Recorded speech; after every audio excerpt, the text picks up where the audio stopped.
সিংগাইরে অবৈধ ইটভাটায় অভিযান, গুড়িয়ে দেওয়া হলো চিমনি।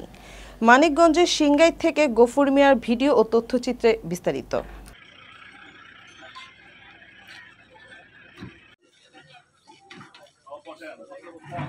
মানিকগঞ্জের সিংগাইরে অবৈধ ইটভাটায় অভিযান চালিয়ে চিমনি ভাঙাসহ কার্যক্রম বন্ধ করে দিয়েছে পরিবেশ অধিদপ্তর।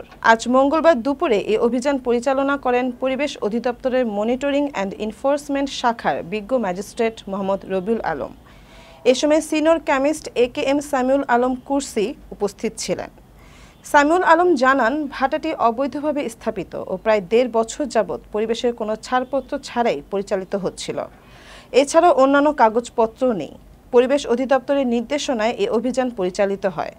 অবৈধ ভাটা বন্ধে এই অভিযান অব্যাহত থাকবে। অভিযান পরিচালনাকালে সহায়তা করেন পরিবেশ অধিদপ্তরের পরিদর্শক মোহাম্মদ ওয়ালি আখের, জার্প ৪-এর মানিকগঞ্জ CPC ৩ ইউনিটের DAD জয়দেব সাহা, সিংগাই থানা sub inspector Mohammad Mamunur Rashid, fire service ও পুলিশের সদস্যরা।